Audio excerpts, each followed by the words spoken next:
listening to Rad Rolls, a Fallout tabletop podcast. Let's go!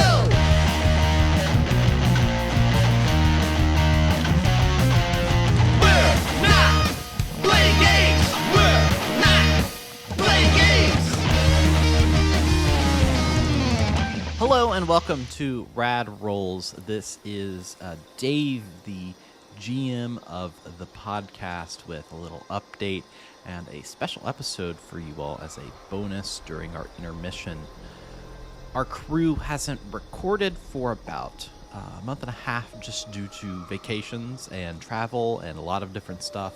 Organizing, 5 people from all over the United States is a task at hand, but the good news is that pretty much less than a week from when I'm recording this, we'll be together again recording more Rad Rolls for you, keeping with our weekly format. What that means is next week we are actually going to miss another episode again, but we're going to pick up from where we left off after the attack of the jackals within the game. It's going to be really exciting. There's a lot of fun stuff that I have planned for them. One of the things that I've always wanted to do is talk about how you do a first session. Oftentimes I think that's the hardest part. There's like 100 million different kinds of guides, devices that you can use, from various YouTube videos, guides, that kind of stuff. I want to talk about how I did this one because I think that it actually worked out really well. I think that some of my thinking is a little bit different from what other people typically do when you go to do a first session, especially a recorded session or something where you're trying to really get people to invest and buy. Oftentimes I feel like I'm getting listeners to invest and buy in my campaign, but at the same time I'm trying to get my folks that I'm playing the game with invested and bought into my campaign and what I'm doing. So I wanted to start with the Vault of Judgment, which is what our second campaign of Rad Rolls did for its very first session.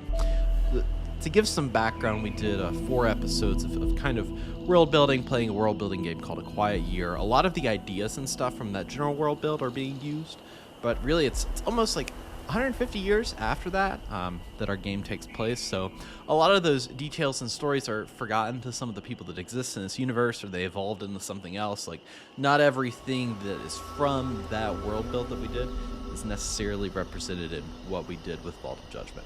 So I wanted to start with my book right here, talk about some of the different things that I did, some of the different notes that I took, how I draw and what I typically draw for our maps. I mean, if you go through this book, you're going to see a lot of the old maps that we did with Rad Rolls. This was Cryptid Camp Creep-In. Some of these I might go back through again.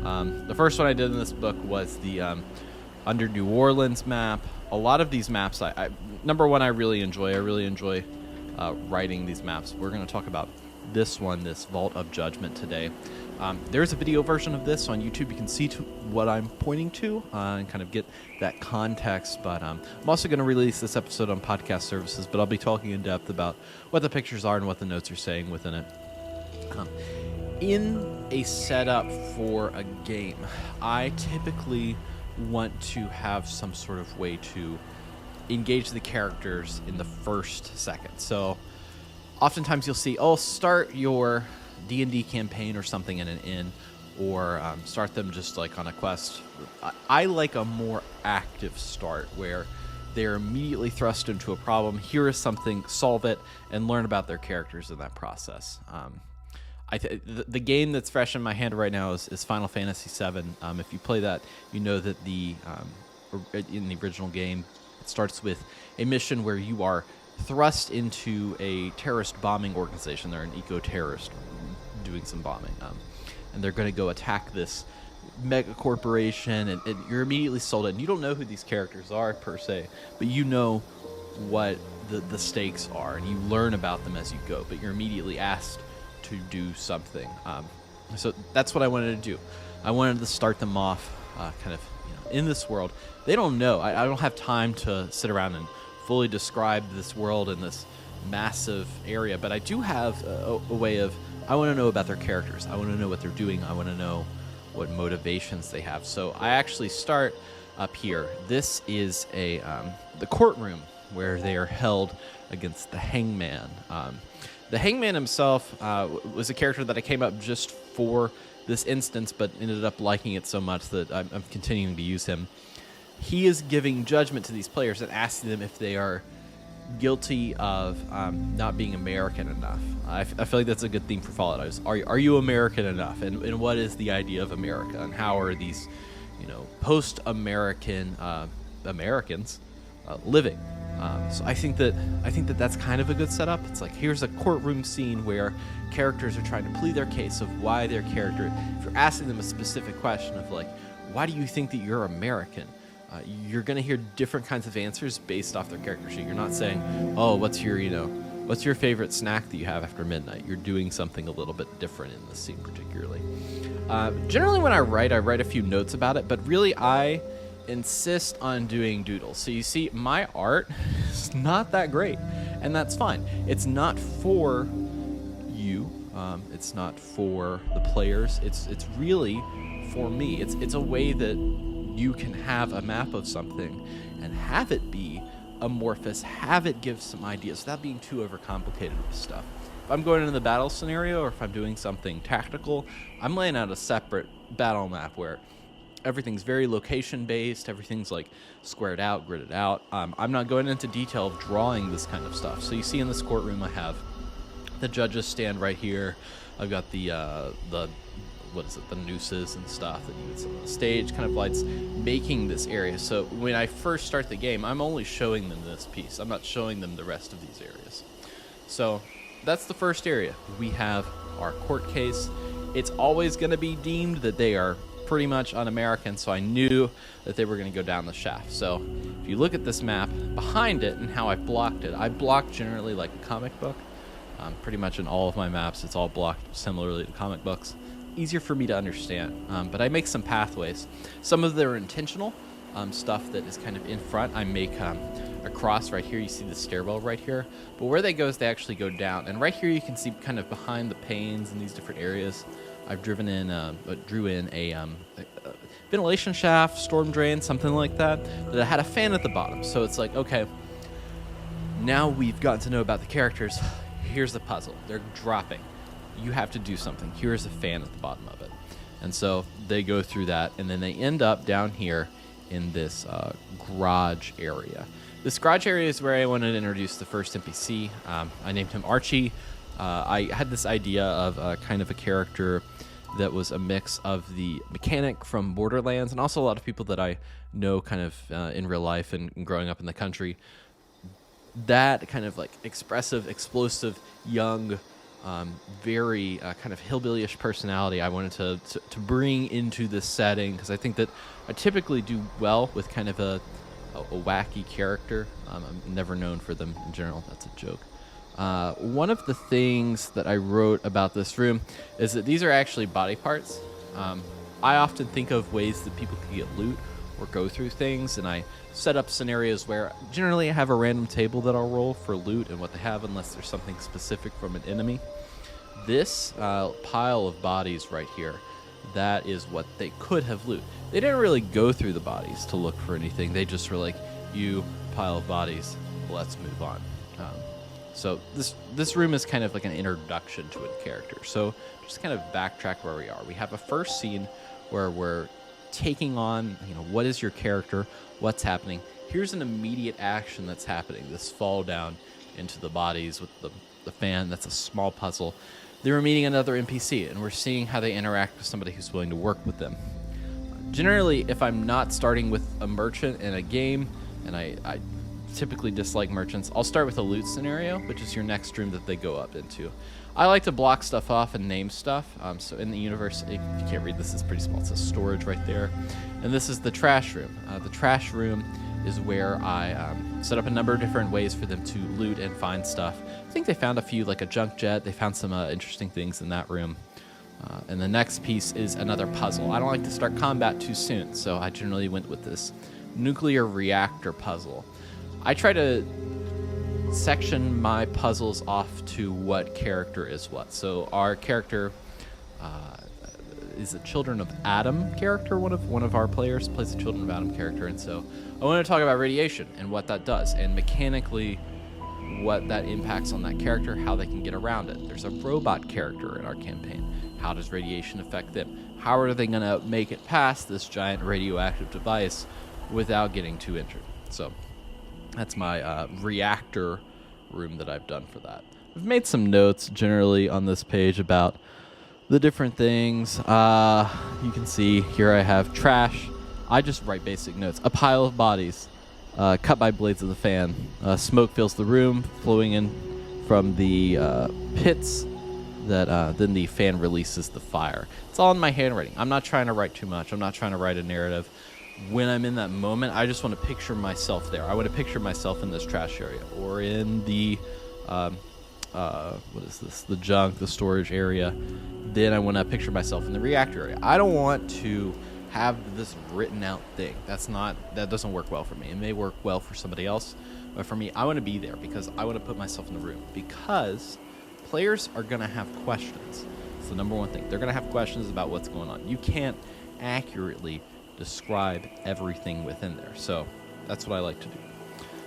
From the reactor room, they actually went to the atrium, which I set up as kind of a hub.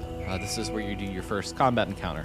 And one of the things that I wanted to do here was, let's figure out who's good at shooting a faraway target, because one of them, I believe it's Frankie, is really good at shooting targets that are far away, and so I wanted it to get some use out of his character. The thing that I didn't plan for is for Jared's character that he's playing. The name is escaping me now. Jared's character is actually a Children of Adam person that has the Mysterious Stranger perk, and so he came up with me, talked to me about this idea of a angel-based entity that would come and be the Mysterious Stranger, and that's actually what happened within this room. And so they did their first combat encounter. Now the thing and the theming of the vault actually starts here, because in this world there is kind of a competitive escape room situation happening that people in the community are very involved in. So when you're thinking about a vault, you want to think about some kind of test or experiment that went wrong. This vault was actually constructed after most vaults would have been done. This was actually constructed a year after the bombs went off. So I had to think about what kind of vault people from this community would construct. So I came up with the idea of saying, okay, what if it's like a Saw-like vault where they had to escape from these puzzles or they would die in the vault. When I think about puzzles, I think about game shows. It's really easy to do a game show within a game because you're getting that input. Things can always devolve in the content, so other rooms kind of pull from that.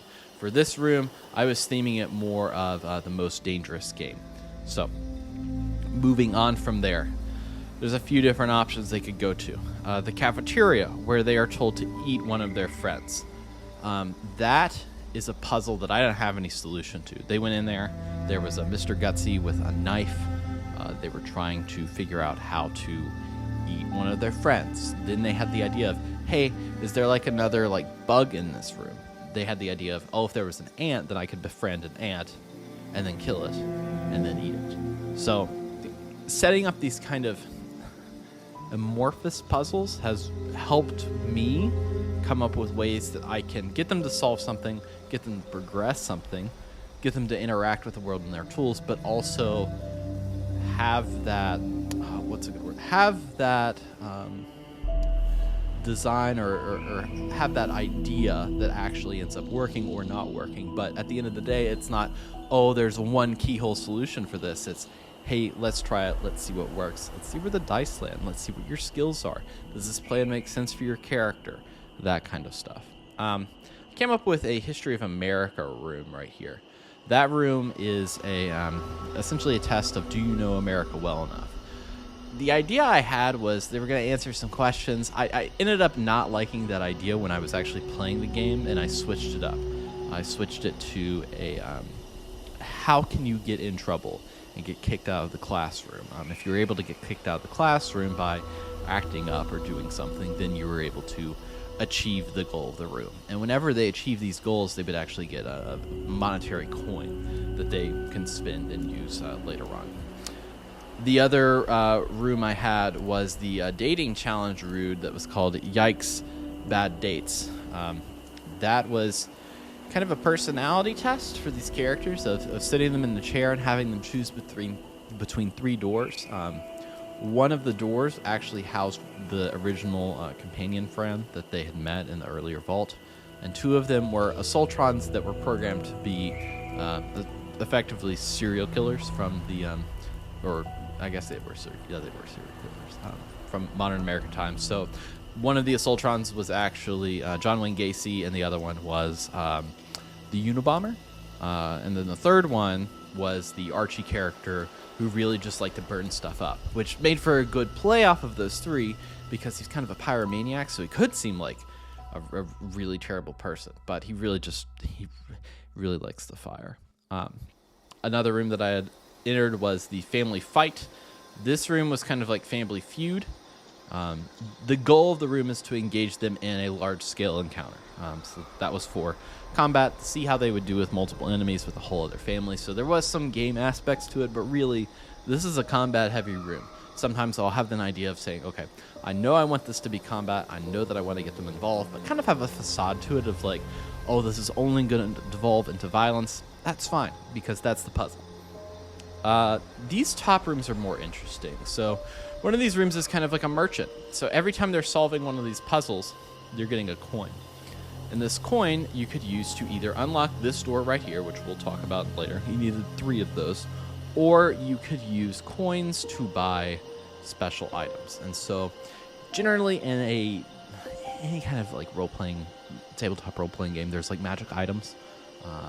In Fallout, everything's very, here is your gun with its mods, with your skills, and with all of these combinations put together, that makes it a very good thing. So it's like everything firing at once.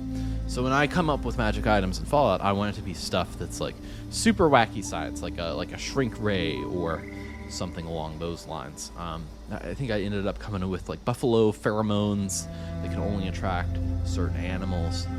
I came up with a meat replicator, just some really, really crazy stuff. So when you're coming up with magic items, I would say go for stuff that's outlandish that could break your game. Think of it like a cheat code. You're going to create puzzles that utilize that cheat code, and once they get a magic item that's like so weird, they're going to forget about it. They're not going to have that in their back pocket. They're going to forget about that until it comes time they want to use it. It's ready to go. So this next area right here, this is a security office. It's essentially a gate that says, hey, you need 3 coins. If you try to enter the door, then there's 4 advanced security turrets and a protectron that's going to come out and try to attack you. So that was like a kind of a threat encounter of saying, hey, if you try to break the rules in here, we're going to get you. This next room is the Overseer's Chamber, which is the last room and how you get out of this vault. One of the things that I wanted them to do is become the overseer of the vault. And what is the overseer? In a Saw movie, it is the Saw character. I forgot the name of that specific character, but essentially the game master. And so they were getting video feeds of people being judged as whether they were American or not, and then if they were going to drop them to be a part of the rest of this game. Now, this game has been very deadly up to this point. They've had to kill people. They've had to watch people die. They've had to do some absolutely terrible things to themselves, like eat their best friend and aunt. They necessarily didn't want to do that. So one of the ways in which they broke this rule is they needed a sacrifice of someone, and they ended up choosing the companion that they went through the whole vault with, because of some different scenarios that maybe didn't make sense for them to like the companion. They ended up killing him and winning. So they didn't kill somebody blindly, somebody innocent of something. They ended up killing a companion who was also ready to engage with that, where they weren't really. They were trying to avoid that combat. And after that, they get spit out into the wasteland. So just to kind of go over what I've set up, you have your initial conflict here, where you're saying, okay, here's a scenario. You go into it. Then a puzzle down. This is where you meet an NPC. This is a loot opportunity, a puzzle, and then several puzzles and combat opportunities here, with kind of almost like an ending statement to the vault of, would you subject people to this? Would in this case, in this dungeon, would you subject people to this? Like, what if the shoe was on the other foot? Them learning that they wouldn't do that, and then they escape, and then they're gone. I typically like to do my maps like this and have the different drawings to able to put myself there. So, like, for example, I'll put myself in the Doomed Wigs right here. So the Wigs are a group within the game itself that they haven't quite picked up on yet. This is a vault atrium, and the floor is covered with a giant stand-up elephant and several trees that are all stood up together. There are some boxes in the back corner with 4 doors on the first level, all labeled above them. You've got the cafeteria, the security office. No, that's the school, excuse me. The school, the reactor, and what is this? Dorm 1. And then on the second level, you've got a number of different railings with 3 doors on them, one for commissary, one for security, and one for dorm 2. But in the center of the room on the ceiling is a giant eye that is black around it, that a red pupil is piercing out and looking around. And so that's an example of how I would describe this room. I wasn't reading any notes, I wasn't doing anything. I was just looking at what I drew. They get to look at what I drew and assume things from there. I like the idea of an unreliable map. I think most maps are just a simplification of what's actually out there. So I typically like that. It helps me put myself there, describe the setting, get the most useful points. And they may say, oh, well, you didn't talk about, like, what's behind this elephant here? And I could be like, well, behind the elephant is some bullet holes. Like, it could be something to add to that scene where they would be able to say, oh, okay, so maybe the elephant's not the best place to stand behind, or oh, maybe we want to stand behind it. So this is a layout and my notes of what I do for a first session. It's very small. I keep it all to 2 pages. I don't want to have a million things to keep track of. I want to be able to have enough that I'm not caught off guard. I'm not moved away, but have less information so that when I go into it, I can improv. I can have fun. I can be a good GM and roll with the punches. Listen to people's ideas. Let the world build itself beyond this dungeon so that when they go out to the next thing, oh, the things that you did in here actually mattered. It's not, oh, well, we did this, we won the prize, and now we have the prize. Like, the things that they did in the dungeon mattered because the rest of the area outside of it, it's gray. It doesn't exist yet. So I hope that you've enjoyed kind of looking through what I've done for this session. Hope I'm not rambling too much with anything. But if you like Rad Rolls, please give the other sessions a listen. We've got some great content coming up. I'm really excited for that TV show that's coming for Fallout. But you can find us on all the different podcast services. Our YouTube channel, we put episodes up there all the time. I think that's it. I think we've rounded up for a little mini-sode here. We're going to take next week off, and then the week after that, we'll be back. We'll be back. We've got some interesting things. As I flip over to the next page, well, the page after that, don't pay attention to any of this over here, but look at this stuff. They've got all these places to go. This is where I got nice colored pencils. There's a lot of fun stuff to be had, so all of this stuff is coming up next. I think we've done some of this stuff up here, but all this stuff, that's coming up next on Rad Roll. So take care out there on the wasteland.